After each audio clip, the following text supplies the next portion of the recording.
Well, good morning, good people. Mark Holmes here, and as always, I appreciate each and every one of you guys, as well as you ladies, for being here and being part of the Joe Boo Sports Report. Without you guys, this literally does not work. You know it's time to trash Dak Prescott. It's just time to trash Dak Prescott. You know, I don't understand something about the Dallas Cowboys. What they do. When other teams look at signing their players, they just get it done. They don't go through and denigrate them. We don't look through and try and make them seem like they're greedy or thieves and that they are the company player. You know, they're not the team guy. You know what? Let me ask you something as far as the team guy goes. When is the team the player guy?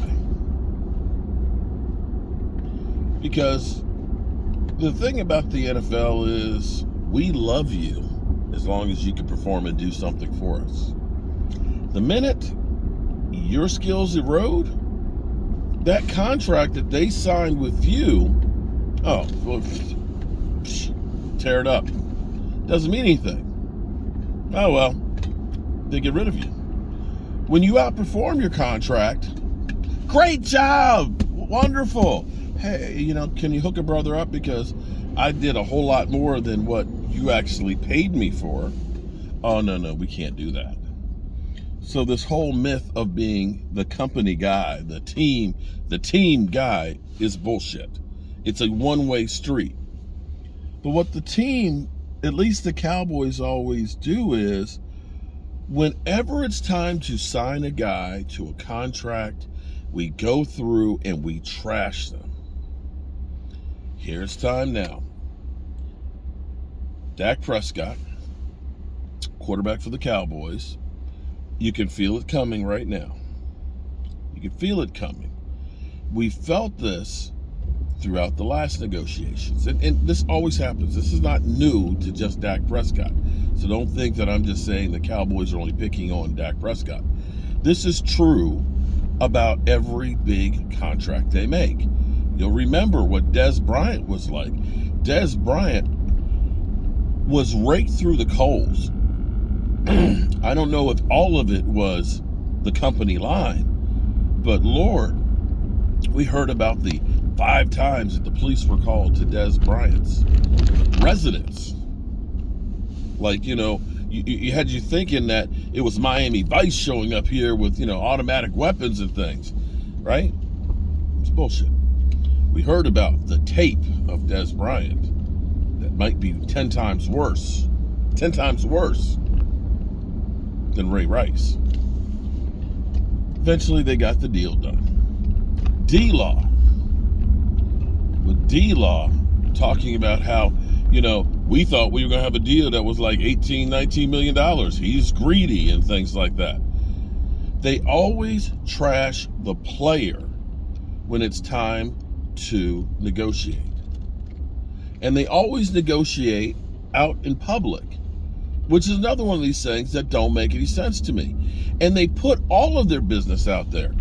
They go through and let people know that they're going to get rid of a player that you might have had the ability to trade if you don't say stupid things like, I don't know, if we can't get a trade, we'll release him. So if I'm a team that's looking to get this guy, why would I give up something if you're going to release him? How about I try and make it advantageous for you to want to come here? So we can already get the feelers now of the mentality for the Cowboys. And the Cowboys, you know, I'm telling you, you need to get this thing done. You need to get this thing done. And I know that Dak Prescott is not the favorite son like Tony Romo, that they realize that he's all we got, you know?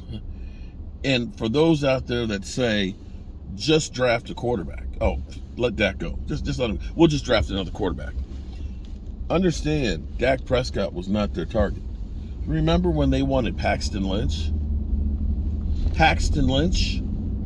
the same Paxton Lynch who last night, playing in the XFL, got benched.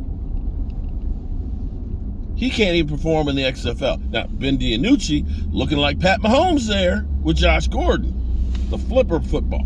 Flip that football. Guys that they looked at as quarterbacks. Paxton Lynch getting benched in the XFL.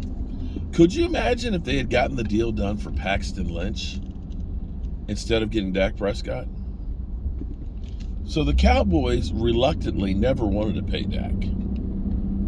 They thought that they were going to be able to screw him over. And I still believe that last year, getting rid of all those offensive players was a message to Dak. And you already hear Jerry Jones saying, we want Dak Prescott for 10 years. Yeah, he wants to get a contract that is long. And I understand. He a businessman. He wants to go ahead, get a long-term deal, team friendly, and I understand that completely. But the reality is a quarterback is a precious commodity.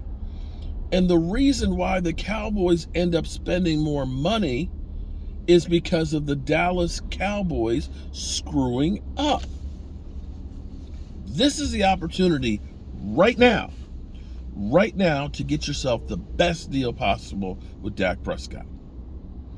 If you do like you did the last time, dick around and franchise tagged him, and then dicked around and waited while other people got paid, the number only does one thing with quarterbacks. It goes up. It goes up. It was only like 8 years ago that Drew Brees was the highest paid quarterback at around $15 million. Think about that for a second. We're at $50 million with Aaron Rodgers, and you thinking Aaron Rodgers goes to the Raiders, that he's not going to get a new contract that's more than $50 million? Do you honestly think that, with right now Daniel Jones right there, he going to be over $40 million? Lamar Jackson going to be well over $40 million. If you wait like you've always done, trash the quarterback and everything else, wait, it's going to cost you more money. I know they're going to go through and say, well, this year was a down year. Dak got to understand he got to leave money on the table. Okay, because every quarterback is leaving money on the table. It's bullshit that they're feeding you. There's bullshit about the salary cap. It's funny how the salary cap only hurts the Dallas Cowboys. The Dallas Cowboys weren't the worst one in salary cap hell last year. Check this out. You want to hear some shit? Think about this for a second. For the price that we paid Dalton Schultz, the contract for Von Miller for the first year, for Zadarius Smith, defensive tackle, and God, I'm having a brain fart, Bobby Wagner. Would you believe that the first year of those contracts totaled for all three of those players the same thing that we paid Dalton Schultz on the franchise tag? If you want to do something in the NFL, you can do it. It's just a matter of desire. It's just a matter of desire. And when you think that, Jerry Jones talking about we like what we did with the money we saved from Amari Cooper. The money you saved from Amari Cooper last year, because you had $6 million in dead money, believe it or not, the Cleveland Browns paid that for him to be on their team last year. With the $15 million that you saved, 12 of it went to Michael Gallup.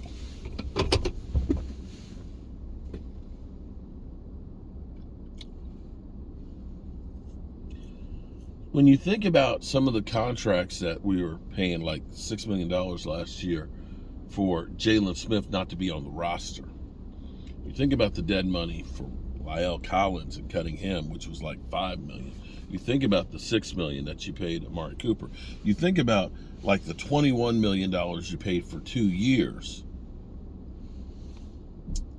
for Tyrone Crawford. It's somehow that all of those mistakes and errors that the front office made don't come to light. All they do is trash the quarterback and say, well, he's paid too much money. But somehow, the Eagles ended up signing all the players that they did last year. All the players that they did. Somehow, right now, they have like $17 million more cap space than we do. Somehow, the Rams, who were in worse cap shape than we were last year, were able to sign all those players. Now, it didn't work out for the Rams, but somehow we had a hard time signing our punter back.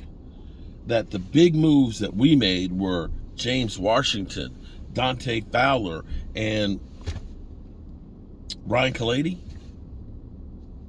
So we will hear the Cowboys trash Dak and say, he's got to take a team-friendly deal when nobody else is. He's got to understand he's got to leave money on the table, and it's bullshit. It's bullshit. It's what they do. It's time for them to start trashing Dak to try and cover up for their mistakes. All right, I got to grab me some wood here. I'll catch you later.